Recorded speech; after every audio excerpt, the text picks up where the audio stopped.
একবার মায়ের দাঁড়িয়ে সঙ্গীত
ক্লাসে যা, ঠিক আছে? সবাই মিলে ক্লাসে চলে যা। চলো তোমরা ক্লাসে চলো, আমরা এক্ষুনি আসছি। আচ্ছা কৌশিক বাবু, আপনি নতুন জয়েন করে এই 2-1 দিনের মধ্যে তো একেবারে মিরাকেল ঘটিয়ে দিলেন। কিছু বুঝলাম না স্যার। আরে আমি তো এই ছেলে মেয়েদেরকে শিখিয়ে শিখিয়ে একেবারে হয়রান হয়ে গেছি। আপনি গঙ্গার থেকে এই যমুনাকে আলাদা করলেন কি করে? কি বলছেন আমি একদম বুঝতে পারছি না স্যার। আমি তো দীর্ঘদিন ধরে ছেলেদেরকে শেখাচ্ছি, শিখিয়ে শিখিয়ে হয়রান হয়ে গেছি। এখন ওরা ওই যমুনার জলে গঙ্গাকে মিশিয়েই ছেড়েছে। আর আপনি একদিনে এসে কিভাবে নিখুঁত ভাবে একবারে ওদেরকে শিখিয়ে দিলেন বলুন তো? আসলে স্যার আমি ওদেরকে সঠিক সুরে এবং তালে গানটা শেখানোর চেষ্টা করছি স্যার। কথাগুলো স্যার নিজের থেকেই ঠিক হয়ে গেছে। ঠিক তাই, আসলে আমি তো অসুর। আরে আমার আর সুর আসবে কি করে? আমার হাতে খড়গই বানায়, আমার হাতে কি আমার কণ্ঠে কি সুর আসে? আপনি তো ভীষণ রসিক স্যার। বাড়িতে মাসিমার সাথেও কি এভাবে আনন্দ দিয়ে কথা বলেন? জানো কৌশিক, তোমার মাসিমা আরো রসিক ছিলেন। তাই তো হাসতে হাসতে বিগত প্রায় 5 বছর আগে আমাদের বাপ বিটিকে টাটা করে এই পৃথিবী থেকে ছুটি নিয়ে। কি বললেন স্যার? আমি না জেনে স্যার আপনাকে আমাকে ক্ষমা করুন স্যার, আমাকে ক্ষমা করুন। আরে তুমি তো রবীন্দ্রনাথের ভক্ত। রবীন্দ্রনাথ কি বলেছিলেন জানো? মরণ রে তুহু মম শ্যাম সমান। সত্যি সত্যি স্যার, এই মাত্র কটা দিনে আপনাকে স্যার যত দেখছি তত শিখছি। দুঃখকে কিভাবে জয় করে সকলের মধ্যে আনন্দ মিলিয়ে দিতে হয়, সত্যি শিক্ষণীয় স্যার। আপনার কাছে আমার একটা অনুরোধ, আমি আপনার সন্তানের মতো, দয়া করে আমাকে আপনি বলবেন না। Mistake again mistake. শোনো, আমার তো কোনো ছেলে নেই, তাই তোমার যদি কোনো আপত্তি না থাকে তাহলে সন্তানের মতো নয়, আজ থেকে তোমাকে আমি মাই সন বলেই ডাকতে পারি। একদম স্যার, একদম। থাক ঠিক আছে। আপনার মতো মানুষের আশীর্বাদের হাত মাথার উপরে থাকলে জীবনের ভুলগুলো শুধরে নিতে পারি। ভুল? হ্যাঁ ঠিকই তো, ভুল তো আমি করেছি।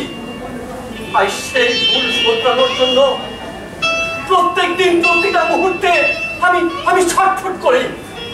আর বাইরেটা মুখোশের আড়ালে ঢেকে রাখি। কি বলছেন স্যার?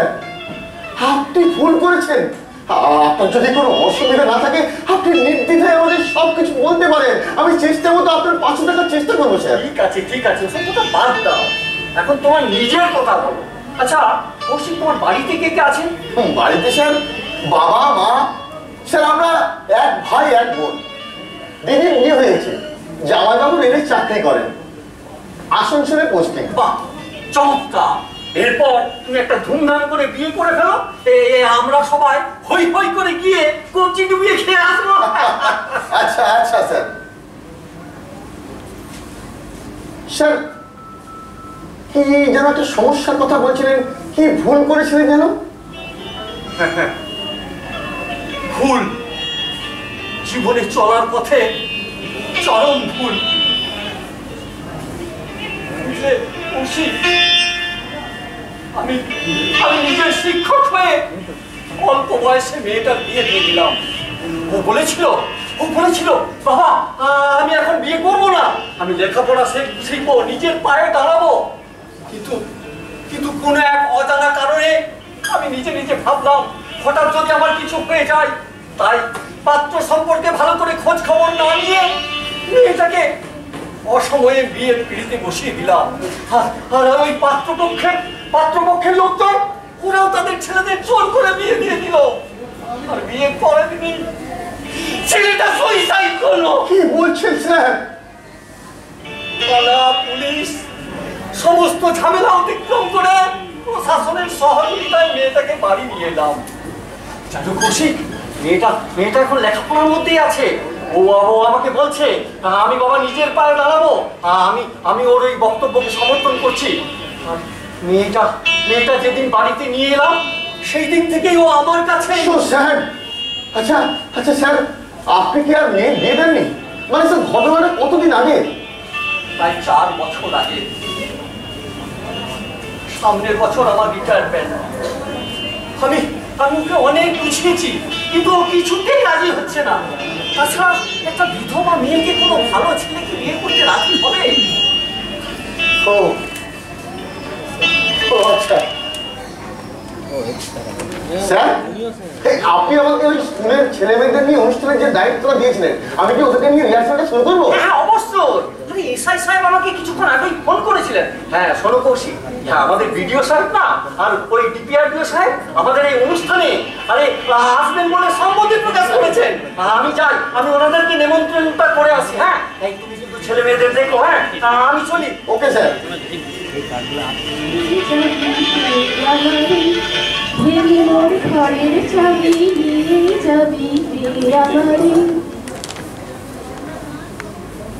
নমস্কার। নমস্কার। আমি না বলে আপনাদের বাড়িতে প্রবেশ করলাম। মাস্টারমশাই বাড়িতে আছেন? হ্যাঁ আছেন, উনি একটু বাথরুমে আছেন।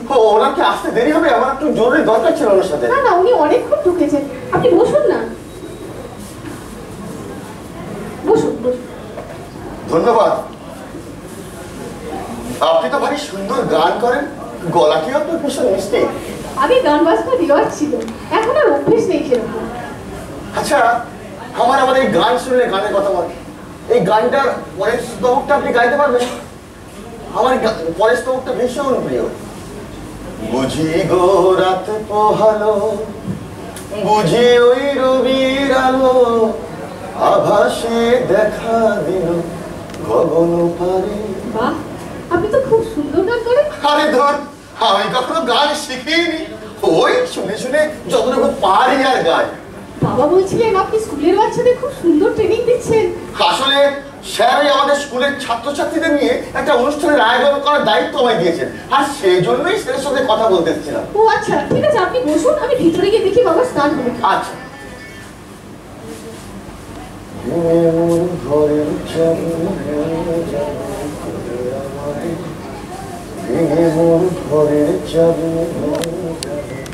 কৌশিক, my son, হ্যাঁ স্যার। আমার জন্য তোমাকে অনেকক্ষণ অপেক্ষা করতে না না স্যার, ঠিক আছে স্যার। বলছিলাম স্যার, আমি এই অনুষ্ঠান সূচিটা রেডি করে নিয়ে এসেছি, যদি স্যার একটু দেখে দিতেন। আরে বসো। আরে তুমি অনুষ্ঠান সূচি রেডি করেছো আর আমি দেখবো? আরে ওটাই ফাইনাল। শুধুমাত্র আমাদের ওই ভিডিও সাহেবকে এই প্রধান অতিথি হিসেবে রাখবে। শিবানী এখন তোমাকে চা দেয়নি? শিবানী, এই শিবানী, আরে কৌশিককে চা দে। আসছে বাবা, চা বানাচ্ছি।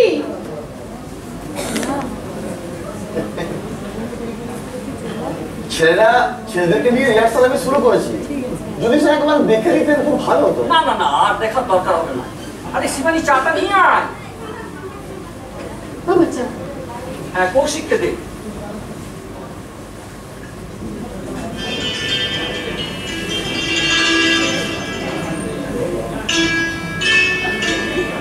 বাবা আমি ভেতরে যাচ্ছি। আচ্ছা কৌশিক, না মেয়েটার মুখের দিকে আমি তাকাতে পারি না।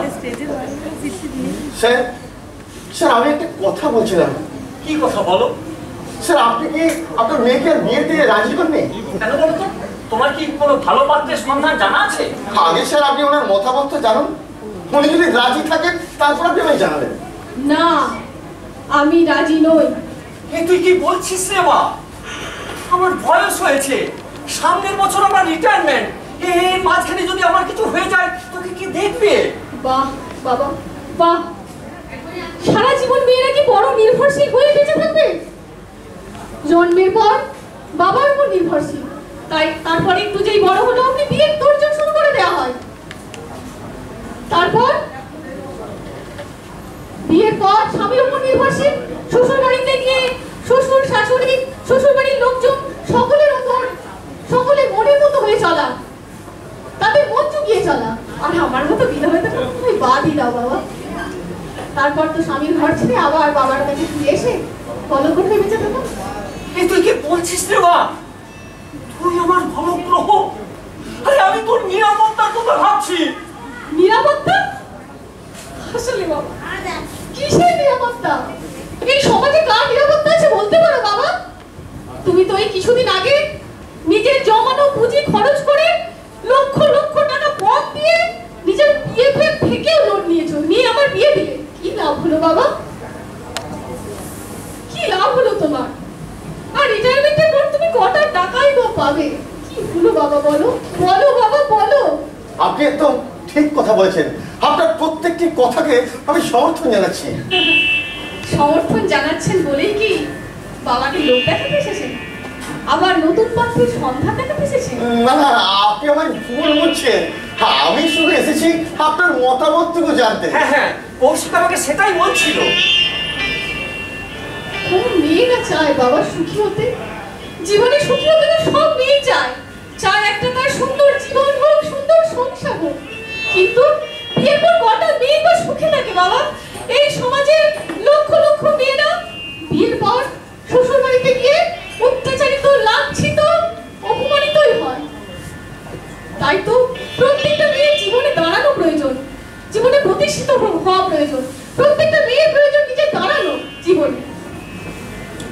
আপনি আপনি কথাগুলো একদম ঠিক বলেছেন। তাই তো সরকার বা প্রশাসনের পক্ষ থেকে মেয়েদের স্বাবলম্বী করার জন্য বিভিন্ন ব্যবস্থা গ্রহণ করা হচ্ছে। কিন্তু আমাদের দুর্ভাগ্য কি জানো কৌশিক? রামমোহন রায় অনেক লড়াই সংগ্রাম করে সতীদাহ প্রথা বিলোপ করেছিলেন। ঈশ্বরচন্দ্র বিদ্যাসাগর তিনিও অনেক লড়াই সংগ্রাম করে বিধবা বিবাহ চালু করেছিলেন। কিন্তু আমাদের এই সমাজে অনেক মানুষের মন থেকে এই কুসংস্কার এখনো দূর হয়ে যায়নি। এমন কোন মহাপুরুষের নাম কি আপনার জানা আছে নাকি কৌশিক বাবু, যিনি একজন বিধবা নারীকে নিঃশর্তে বিয়ে করতে রাজি হয়ে যাবেন? কি হলো, চুপ করে রইলেন কেন? বলুন। আপনারাই তো বড় বড় করে ভাষণ দিয়ে থাকেন, বক্তৃতা করে থাকেন নারী পুরুষের সমানাধিকার নিয়ে, নারী পুরুষের যে বৈষম্য আছে সেই নিয়ে বক্তৃতা দিয়ে থাকেন। তাহলে এখন কেন চুপ রইলেন? বলুন বলুন কৌশিক বাবু, জবাব দিন, জবাব দিন। আমি আসছি স্যার। কৌশিক,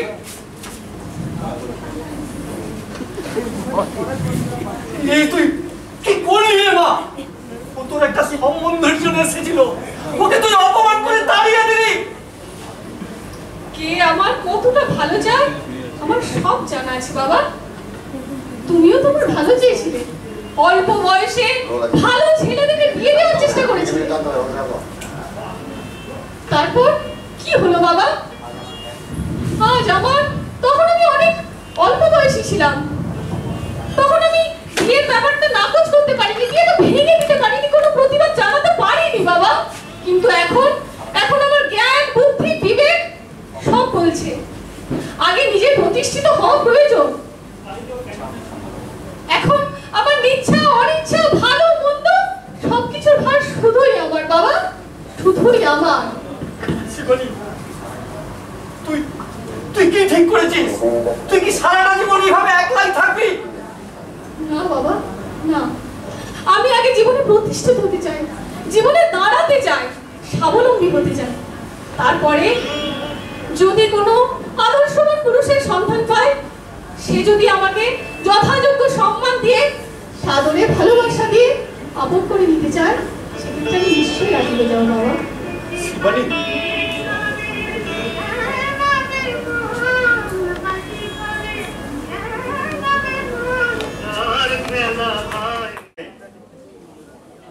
নাটক হচ্ছে, নাটক হচ্ছে মানে আমাদের ব্লকে আর কি নাটক অনুষ্ঠান হচ্ছে। সোনামুখীতে বালি তুলতে গিয়ে 15টি ট্রাক দামোদরে তলিয়ে গেল। এখানে কি বলছি, বাঁকুড়ার এক ভদ্রলোক নিজে দাঁড়িয়ে থেকে তার বিধবা পুত্রবধূর বিয়ে দিলেন। বাবা বাবা, খুব ভালো। কই যাও।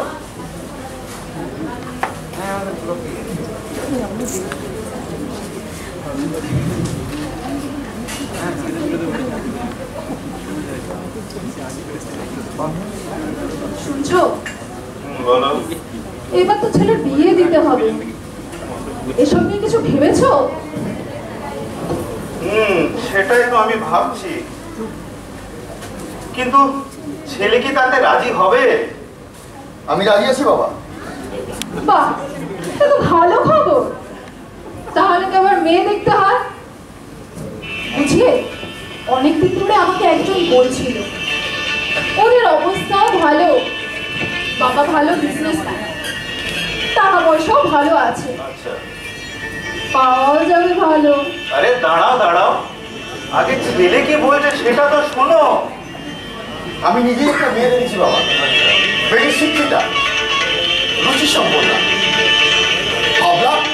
ভাবলাম তোমাদেরকে কথাটা বলি। তবে বাবা, ওই মেয়ের বাড়িতে আর কে কে আছেন? বাবা প্রাইমারি স্কুলের টিচার, মা মারা গেছে, একমাত্র মেয়ে, নামমাত্র বিয়ে হয়েছিল। বিয়ের পর দিনই ছেলেটি মারা যায়, তাই ওনাদের বাবা ভাবছেন। দাঁড়া, কি বললি? বিয়ে হয়েছিল? তার মানে তুমি বিধবা? হ্যাঁ, ওই নামমাত্র হয়েছিল আর কি। অসম্ভব, এই বিয়ে হতে পারে না। আর তো বলছিস প্রাইমারি স্কুলের টিচার, টাকা পয়সা তেমন কিছু নেই, তারপরে বিধবা মেয়ে। আমাদের তো সোসাইটিতে একটা নাম আছে, লোকে কি বলবে, মুখ দেখাবো কি করে? নিহারিকা, তুমি আচ্ছা আচ্ছা, আমাদের ছেলে তো পণ প্রথার ঘোর বিরোধী, সেটা তো তুমি জানো। আর তাছাড়া ও তো মেয়ের বাড়ি থেকে কিছুই চায় না। আচ্ছা আচ্ছা নিহারিকা, তুমি একটা সত্যি কথা বলো তো, আমাদের টাকা পয়সার কিছু প্রয়োজন আছে? আমাদের একমাত্র মেয়ে, যাকে আমি আসানসোলে খুব ভালো পাত্রের সাথে বিয়ে দিয়েছি, আর আর আর আমাদের ছেলে তো খুব একটা ভালো চাকরি করে, আমিও তো ভালো রকম পেনশন পাই। আচ্ছা, ও তো বলেছে যে আমরা যদি কোনো মেয়ে পছন্দ করি বা মেয়ে দেখতে যাই, ও রেজিস্ট্রি করে বিয়ে করবে। আমাদের একটা প্রেস্টিজ আছে তো। নিহারিকা, তুমি কি বলছো? আমরা হলো এই যুগের আধুনিক চিন্তাধারার শিক্ষিত মানুষজন। আমরা শরৎচন্দ্র পড়েছি, আমরা রবীন্দ্রনাথ পড়েছি, আমরা বিদ্যাসাগরের লেখা বই পড়েছি। আর আর আমরা যদি এসব নিয়ে এত চিন্তা ভাবনা শুরু করি, তাহলে আমাদের এই সমাজটা কিভাবে এগোবে বলো তো? এসব কেতাবি কথা বাদ দাও, কৌশিক, নিজের ভালোটা নিজে বোঝ। টাকা থাকলে সব থাকে। আর তুমিও শুনে রাখো, ওই মেয়েকে আমি আমার একমাত্র ছেলে পুত্রবধূ হিসেবে মেনে নিতে পারবো না। মানুষের জীবনের বিপর্যয় কখন যে কিভাবে চলে আসে তা কেউ বলতে পারে না, গিন্নি, কেউ না। আর তাতে ওই মেয়েটার কি দোষ বলো তো? আচ্ছা আচ্ছা আচ্ছা নিহারিকা, আমাদেরও তো একটা মেয়ে আছে। ভগবান না করুক যদি হঠাৎ কোনো তার জীবনে একটা কোনো অঘটন।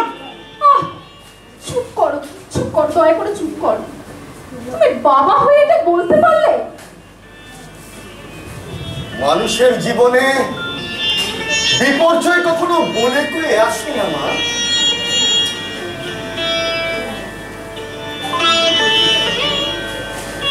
আমার ভুল হয়ে গেছে। আমি স্বার্থপরের মতো শুধু নিজের কথাটাই ভাবছিলাম। তোর বাবাও আমাকে অনেক বুঝিয়েছে, শুধু নিজের কথাটা না ভেবে সবার কথা ভাবতে। কিন্তু কি বলতো, আমাদের ফ্ল্যাটের এই হাই সোসাইটিতে সবাই নিজের ভালো মন্দ নিয়েই ব্যস্ত, সবাই স্বার্থপর। লোকের দুঃখ কষ্ট নিয়ে কারোর কোনো মাথা ব্যথা নেই। একদম একদম গিন্নি, তুমি একদম ঠিক কথা বলেছো। এই যুগে সবাই এখন খাঁচাই বন্ধ করা পাখি। তারা ডানা মেলে উড়তেই ভুলে গেছে। এখন তো সব নিজের সব মোবাইলে নিজেদের photo, reels, Instagram, Facebook, Twitter আরো কত কিছু আছে। এসব নিয়ে এত ব্যস্ত, তাই তাদের চিন্তা ভাবনাগুলো ক্রমশ সংকীর্ণ হয়ে পড়েছে। ঠিক বলেছো তুমি। আচ্ছা আচ্ছা, বাদ দাও। আচ্ছা তুমি এখন বলো তো, কি ভাবলে বলো? ওই মেয়েটিকে কি একবার দেখতে যাবে? চলো যাওয়াই যাক, দেখিয়ে আসি। আচ্ছা বেশ। তা বাবা কৌশিক এখানে আছে, শোন তুই মোড় থেকে একটা গাড়ির ব্যবস্থা কর। আর আমরা তাড়াতাড়ি রেডি হয়ে নি। যা। আমি এক্ষুনি যাচ্ছি বাবা। আমি জানি মেয়েটাকে তোমার ভীষণ পছন্দ, মেয়েটা ভীষণ পদ্মেশী বাবা। আমি এক্ষুনি আসছি বাবা, আমি এক্ষুনি আসছি। নিহারিকা, তুমি দেখলে আমাদের সন্তানের মুখের হাসি, তুমি দেখলে আর বাবা মা হয়ে আমাদের আর কিছু চাই। চলো দেরি করো না, তাড়াতাড়ি রেডি হয়ে নি।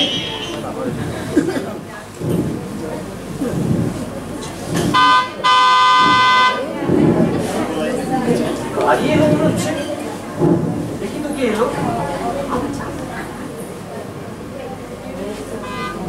স্যার, আমার বাবা মা এসেছেন আপনার সাথে দেখা করতে। আরে আসুন। আমি সে করে দিচ্ছি।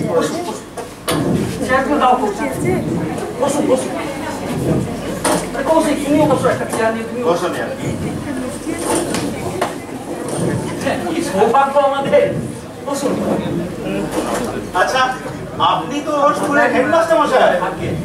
ওর মুখে আপনার আমি সমস্ত কথা শুনেছি।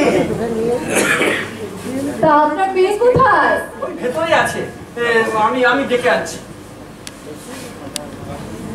মা শিবানী, আর একবার এখানে আয় তো। আসছি বাবা। আচ্ছা এই চেয়ারটা নিয়ে ওখানে বস। আহা, মুখখানি তো ভারী মিষ্টি। হ্যাঁ বস। মা তোমার নাম কি? শিবানী ভট্টাচার্য। থাক মা। আরে থাক মা থাক, এখন আর পুরুষদের পায়ে মাথা নত কোনোদিন করবে না। অন্তরে শ্রদ্ধা ভক্তিটুকু রেখো, তাহলেই যথেষ্ট। আচ্ছা মা, তুমি এক কাজ করো তো, এই মিষ্টির প্যাকেটটা রেখে ওখানে একবার বসো তো মা। বাবা কৌশিক, ব্যাগটা একটু ওদিকে রাখতো। আর তুই ওখানে দাঁড়িয়ে আছিস কেন? সামনে এসে বস। হ্যাঁ কৌশিক বসো, আমি একটু এই জল খাবারের ব্যবস্থা করি। আরে বসুন তো মশাই, বসুন। আরে বসুন। আমরা অলরেডি খাওয়া দাওয়া করে এসেছি, আর আপনার মেয়ের সাথে একটু কথা বলতে চাই। মা শিবানী, তোমার কথা আমার ছেলের মুখে খুব শুনেছি। শিবানী তুই ওখান থেকে একটা চেয়ার নিয়ে এসে তা শিবানী, শুনেছি তুমি নাকি খুব ভালো গান গাও। এই হচ্ছে তোমাদের মেয়েদের এক স্বভাব। ওই আসল কথা না বলে যত সব ধানায় পানায় শুরু করে দিতে। শুনুন মাস্টারমশাই, আমি এক কথার মানুষ। আমার ছেলে কৌশিককে আমি অনেক দিন ধরে বিয়ের কথা বলে কিন্তু না, ও কিছু মতেই বিয়ে করতে চায় না। তাই তো আমরা দুজনে ওর কাছে এসে ওর সমস্ত মতামত জানতে চাইলাম। হ্যাঁ, ও আসলে আগে মতামত দিচ্ছিল না, এখন মত আছে, কিন্তু ও জানে না ওর যাকে পছন্দ তার ওকে পছন্দ কিনা। এই দেখে নেন মাস্টারমশাই, আমার গিন্নি ঘুরিয়ে পেঁচিয়ে কথাবার্তা? ঠিক আছে আপনি বলুন। আরে আমার তো মাথায় কিছু ঢুকছেই না। আচ্ছা আমি বলে আপনাকে শুনুন। আসলে কৌশিক আজ হঠাৎ ধন্ত ভাবে এসে আমাদের বলল তোমরা এক্ষুনি চলো, মেয়েকে সরাসরি প্রশ্ন করবে সে আমাকে পছন্দ করে কিনা। তাই তো আমরা সোজা চলে এলাম আপনার বাড়ি, আপনার মেয়ের সাথে সরাসরি কথা বলবো বলে। হ্যাঁ ওই আর কি, আমি বাবু তোমার মতো মুখের উপর সরাসরি বলতে পারি। তা আমার শিবানী, আমার ছেলেকে তো তোমার পছন্দ তো? কি হলো মা, চুপ করে রইলে যে? এই কৌশিক, তুই কিছু বলবি? শিবানী দেবী, আমি কোনো মহাপুরুষ নই। আমি রক্তে মাংসে গড়া একটা মানুষ, কোনো গুণই আমার মধ্যে নেই। তবে আপনি আমাকে যে শর্ত দিয়েছেন সে শর্ত পূরণে আমি সম্পূর্ণ রাজি। এবার আপনি যা বলবেন তাই হবে। মা শিবানী, চুপ করে থাকিস না, কিছু তো একটা বল। ওনারা এত করে বলছেন। বলো মা বলো, তুমি নিঃসংকোচে বলো, আমরা তোমাকে কেউ জোর করব না। তুমি বলো, তুমি যা বলবে সেটাই হবে। হ্যাঁ মা, আমাদের টাকা পয়সা কিচ্ছু চাই না, শুধু তুমি যদি রাজি থাকো তাহলে তোমাকে সসম্মানে মেয়ে হিসাবে বাড়ির বউ করে নিয়ে যেতে চাই। আমি যদি কোনো ভুল করে থাকি আপনারা আমাকে ক্ষমা করে দেবেন, আর আপনার ছেলেকে কোনো কথার মাধ্যমে যদি আঘাত করে থাকি আমি আপনার কাছে ক্ষমা প্রার্থী। না শিবানী দেবী, আপনি আমাদের মনের সমস্ত অন্ধকারকে মুছে দিয়ে আমাদের বদ্ধ মনের খাঁচাটাকে একেবারে ভেঙে দিয়েছেন। আজ আপনি মুক্ত বিহঙ্গের মতো আপনার সমস্ত দুঃখ ভুলে আমাদের সংসারে খুশির ডানা মেলে উঠবেন। গাইবেন কৌশিক বাবু, ঘরের চাবি নিয়ে যাবি আমার। বুঝি গো রাত পোহালো, বুঝি ওই রবির আলো, আভাসে দেখা দিল গগন পারে, সমুখে ওই হেরি পথ তোমার কিরণ পৌঁছবে না মোর দুয়ারে। ভেঙে মন ঘরের চাবি নিয়ে যাবি কে আমারে, ভেঙে মোর ঘরের চাবি নিয়ে যাবি কে আমারে। ও বন্ধু না পেলে তোমার দেখা, একা একা দিন যে আমার কাটে না রে। না পেলে তোমার দেখা, একা একা দিন যে আমার কাটে না রে। ঘরের চাবি নিয়ে যাবি কে আমারে, ভেঙে মোর ঘরের চাবি নিয়ে যাবি কে আমারে, ভেঙে মোর ঘরের চাবি নিয়ে যাবি কে আমারে। বাকি 5টা চরিত্র যেটা দেখলাম, তিনজন চরিত্রের এই প্রথম মঞ্চে আমরা উপস্থাপনা দেখলাম। কিন্তু এই 2 দিনের প্রস্তুতিতে আমার মনে হয় আমরা যারা দেখলাম একবারের জন্য মনে হয়নি যে কোনো আনকোরা একটা টিম নাটক মঞ্চস্থ করছে। সম্পূর্ণ একটা প্রফেশনাল টিম সমস্ত ধরনের প্রস্তুতি নিয়ে নাটকটা মঞ্চস্থ করেছে, এরকম বলে মনে হয়েছে আমার ব্যক্তিগতভাবে। এবং আমার সঙ্গে আমাদের ডিপিআরডিও স্যার রয়েছেন, আমি তাকেও মঞ্চে একটু জাস্ট তাদের অ্যাপ্রিসিয়েট করার জন্য ডাকবো। তারা প্রত্যেকেই আমাদের ব্লক বা গ্রাম পঞ্চায়েতের স্টাফ এবং আমাদের দৈনন্দিন কাজের সাথে সাথে এত সুন্দর 2 দিনে মঞ্চস্থ করতে পেরেছে। তাদের প্রত্যেককে শিবপ্রসাদ বাবু, সৃষ্টিমিতা, প্রতিভা, অনুপম, অয়ন এবং ডাইরেক্টর উৎপল বাবু, মেকআপ ম্যান রবীন্দ্রনাথ ধীবর, এবং যিনি এই ছোট্ট নাটকটা আমাদের 5 দিন আগের ভাবনা যিনি লিখেছেন কৃষ্ণেন্দু বটব্বেল, প্রত্যেককে আমার তরফ থেকে ধন্যবাদ। আমাদের পরবর্তী উল্টো দিকেই একটা পুতুল নাচের একটা ব্যবস্থাপনা রয়েছে। যে বিধবা মায়েরা এসেছেন তাদের খাওয়া দাওয়ার ব্যবস্থা রয়েছে, প্রত্যেকের জন্য এক একটা করে গাছের চারার ব্যবস্থা রয়েছে, চোখের চিকিৎসার যে ব্যবস্থাটা পুনরায় খোলা হচ্ছে। আপনারা থাকবেন, যাদের খাওয়া হয়ে গেছে তারা চলে আসবেন, এসে আবার আপনারা এই নাটকটা দেখবেন, দেখবেন মানে পুতুল নাচের ব্যবস্থাটা আপনারা দেখে যাবেন। আমি শেষ করার আগে, আমাদের এই নাটকটা শেষ করার আগে আমাদের ডিপিআরডিও স্যার রয়েছেন, তাকে দু একটা কথা বলে আমরা পরের প্রোগ্রামে যাব। না, সত্যি খুব সুন্দর লাগলো, বিডিও সাহেব সুন্দর বলেছেন। আসলে এই বড়জোড়ার মাটি, বেলিয়াথোড়ের মাটি সংস্কৃতি প্রবণ মানুষের মাটি।